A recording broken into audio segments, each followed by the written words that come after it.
There were 45 tents scattered across my Florida land bonfires, crackling beer coolers popping, and Karen, the queen of the HOA, with a spray tan and a god complex, leading a sing-along like she'd just bought the rights to my swamp on eBay. That was the exact moment I watched Ricky, my gator, slide right out of the reeds and into the middle of the party. People screamed, someone dropped a ukulele, and for a split second the whole mess of suburbia and swamp came together in one beautiful chaotic train wreck. Yeah, that's me. Standing in the middle of it all, holding a can of warm beer, and wondering what part of my life choices led to this moment. You're probably asking yourself, how the hell did I end up here? Well, buckle up, because this story starts long before the HOA ever laid eyes on my corner of paradise. You ever lived in a place so humid, the air sticks to your skin like last week's regrets? That's Florida for you. 90% humidity, 100% drama. But to me, it's heaven. My heaven.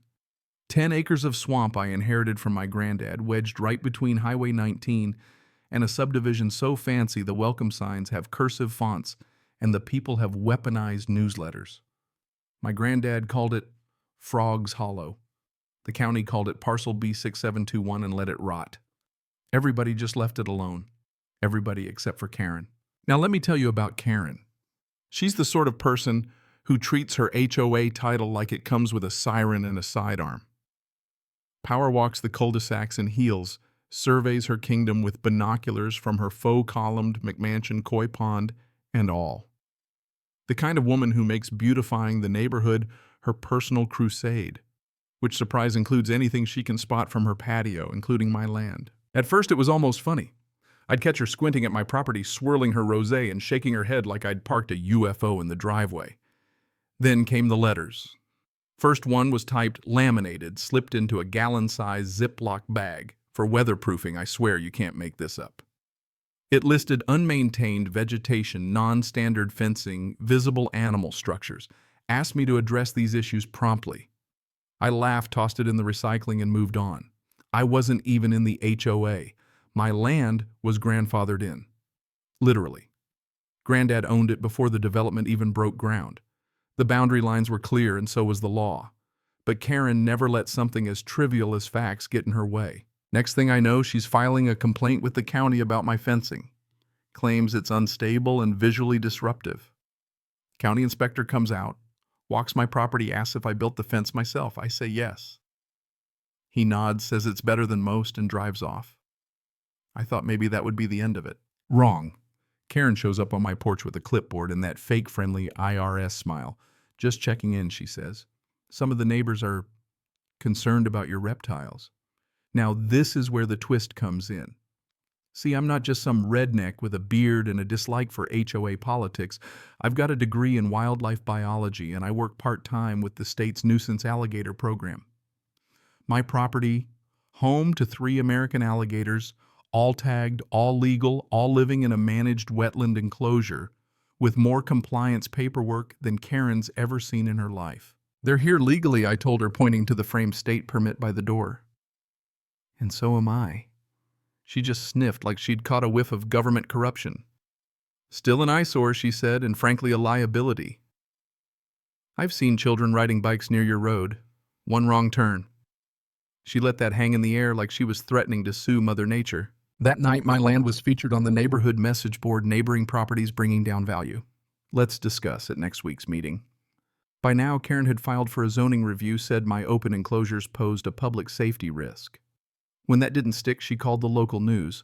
A crew showed up while I was scrubbing algae off the turtle pond. Heard there's gators here, the anchor said. Sure, I told her, but they're camera shy.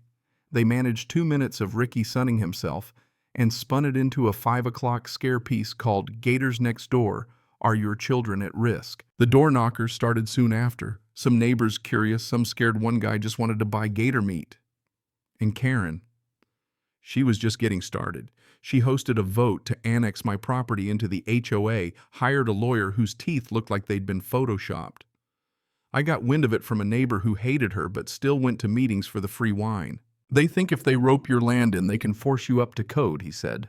Whatever that means. That night I sat on the porch, beer in hand, listening to the frogs and the distant wail of a country song. I'd spent 5 years fixing this place up, replanting cypress, restoring habitats, cleaning up the junk my granddad never got to. And now some suburban dictator wanted to turn it into a lawn ornament. I wasn't just mad. I was insulted. I called my friend at Fish and Wildlife, asked him to do a compliance walkthrough. He came out, signed off on everything, even left me a fresh batch of laminated authorized wetland habitat do not enter signs. I nailed one right to the fence facing Karen's patio. A week later, someone had spray painted it swamp trash. That's when it got personal. She sent a drone over my property, posted the footage online, called it evidence. I filed a trespass complaint. She countered with a clean neighborhood rally. They showed up with signs, "Drain the swamp." The irony didn't escape me. But here's the thing. Every time Karen escalated, I documented it. Every fake complaint, every misused permit request, every dollar spent from the HOA budget to improve projects that just so happened to face my land. I wasn't just building a habitat, I was building a case. And Karen had no clue she was about to host a wilderness retreat in the exact spot where Ricky, my 9-foot gator, liked to nap. The mail started piling up. Official-looking envelopes with fake seals warnings from the Riverbend Environmental Assessment Subcommittee, which, by the way, isn't a real thing, citing inadequate visual containment of aquatic enclosures. No return address, just a signature, K. Mitchell, HOA, President. I tossed them in the fire pit and poured myself another drink. But the hits kept coming. Notices about unauthorized exterior lighting, my solar path lights, unpermitted structures, the duck blind my nephew built, standing water, which is what you call a pond in Florida. Karen had become a one-woman bureaucracy machine. She even started forging city code citations and dropping them in my mailbox. But the bomb dropped while I was 4 hours south, knee-deep in an Okeechobee marsh teaching middle schoolers about gators. Karen, meanwhile, was at the HOA meeting pitching Motion 16 extension of community enrichment events to adjacent green spaces. Translation: she wanted to hold a wilderness retreat on my property. She dug up an old land use permit from when I let a scout troop camp here, doctored the paperwork, and filed it under a new community development clause. The city overworked and underfunded rubber-stamped it without even checking the boundaries. 3 days later, I pulled into my driveway and found my land transformed into suburban Coachella. SUVs, tents, 45 by my count. Bonfires, camping chairs, one inflatable dome labeled meditation zone. My solar lights tossed in a bin labeled tripping hazard. Teenagers lighting bottle rockets by the pond.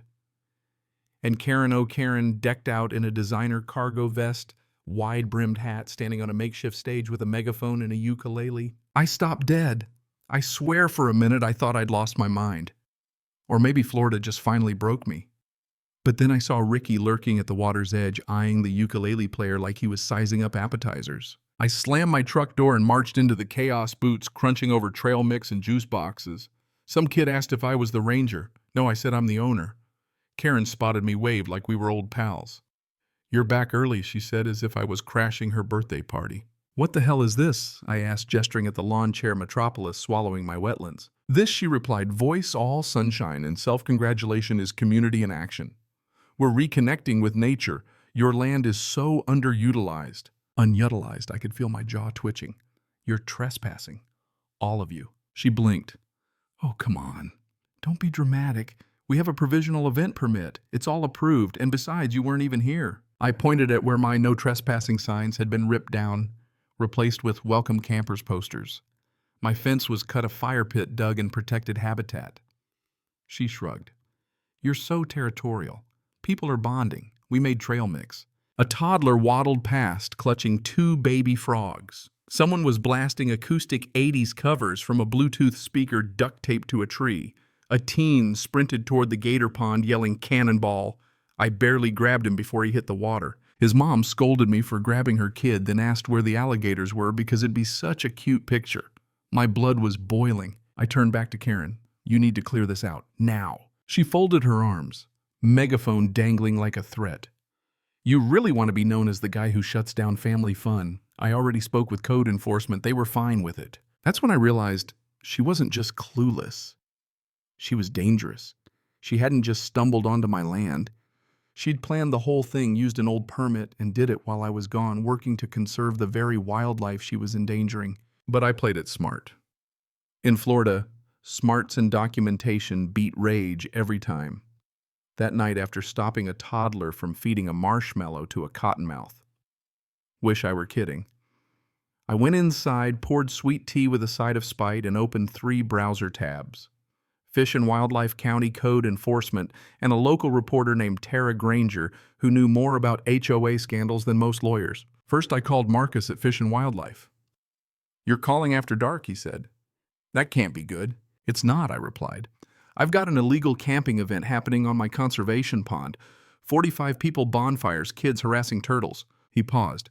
"Text me the coordinates. We'll get a unit there." Next, I filed a complaint with code enforcement. Photos of the cut fence, trampled signs, unauthorized fires, even what looked like an attempt at a trench toilet with a beach shovel. Then I emailed Tara. Karen hosts unlicensed campout in protected wetland, brings marshmallow gods. Her response was instant. "On my way. Camera loaded." Meanwhile, I dug up my deed files for the golden ticket, the conservation easement. Granddad filed it under a federal restoration program in '93. It protected the land, barred outside use, came with criminal penalties for violators, especially those lighting fires or trashing wildlife. I copied everything, labeled a USB drive Karen's Last Supper. I watched the chaos from my porch as the campers sang mangled Taylor Swift around the fire. Karen strutted with wilderness director stitched across her vest, giving interviews like she was running a TED Talk for lost causes. That's when Tara arrived, camera on her shoulder, eyes lit up. "You weren't kidding," she said. "This is a lawsuit in cargo shorts." "Watch this," I replied. I pointed to the marsh where Ricky had just broken the surface. He moved slow, calm, a ghost in the moonlight, drawn by the noise and heat. The music died. Someone screamed. Marshmallows went flying. A woman shrieked. Dinosaur Ricky just blinked in the firelight like, "Who ordered the chaos?" Karen tried to take charge. "Everybody stay calm. This is a teachable moment. That's just a large amphibian." Someone yelled, "Lady, that's a gator." Another, "Grab a broom." That's when the cops showed up, lights, sirens, the works. Right behind them was Marcus and the FWC crew, all business. One officer tripped over a deflated air mattress. Another shouted about animal control. Ricky, wise as ever, slid back into the water with a soft splash. Case closed. Marcus came over. "You weren't exaggerating." "Nope. 45 people, 2 porta potties, 1 ukulele." "You want Karen?" "She's the one with the clipboard and the panic twitch." Tara filmed the scene, parents arguing, volunteers pretending they hadn't cut a federal fence. Karen led away by FWC, clutching a stack of violations. An officer read the easement clause aloud as Karen protested, "But I was fostering community morale." The reply was stone cold. "This is not morale. This is a crime." By midnight, the camp was packed up, bonfire out, and the last cooler dragged off to the suburbs. The police wrote citations, Fish and Wildlife filed formal charges, and Tara's headline ran the next day. Gator Preserve invaded by HOA, Wilderness Experience chaos arrests, and a surprise reptile cameo. She even credited Ricky. The following weeks I reviewed settlement offers and built new steel signs: "No trespassing, no camping, no Karen." In small print, federally protected alligator habitat. Violators may be filmed and fed to local media. The land was quiet again. Ricky was happy. I watched as a realtor slapped a "for sale" sign in Karen's yard. Poetic, almost too easy. But Florida justice doesn't always need a judge. Sometimes it just needs a swamp, a gator, and an HOA president who never reads the fine print. In the days after Karen's disaster, Riverbend was silent as a grave. The HOA's Facebook page was an inferno. Angry parents, traumatized kids, photos of cleanup bills and fines stacking higher than the HOA's rainy day fund. Turns out that fund vanished overnight, $17,800 in fines, over $112,000 projected in restoration and legal costs. The neighborhood's lawns turned brown, foreclosure signs went up like weeds. The next HOA meeting looked more like a witch trial than a board session. Even Karen's best friend Barbara with the dachshund voted against her. Karen tried to blame rogue campers, bad permits, even accused me of sabotage by wildlife. But the board dissolved. The county stripped the HOA of its power, and Tara's expose made sure nobody would forget. Riverbend became famous not for its gates, but as the first HOA in county history to go bankrupt for violating a gator habitat. I rebuilt my fence, upgraded my sign, started giving school tours. Ricky, local celebrity, got his own slideshow kiosk. One afternoon, I watched Karen load her last suitcase into a beat-up Lexus face-drawn Reputation in tatters. She didn't look back. Word is she's running an Airbnb consulting business in Ohio now. Some people never learn. The swamp, though, it healed. Kids came on field trips. The new neighbors waved. Ricky sunbathed in peace. And me.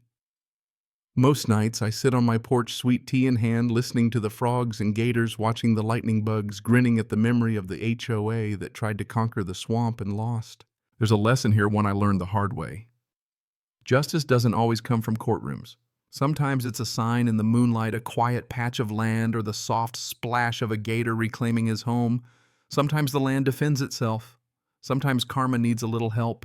But tell me this. Where's the line between power and overreach, between community and control? When does good intentions become trespass, and who gets to decide? Maybe that's what I'd really like to know. So what about you? Ever tangled with an HOA, Karen, or the wild rules of the place you call home? Drop your story below, or tell me, where do you draw the line between justice and revenge?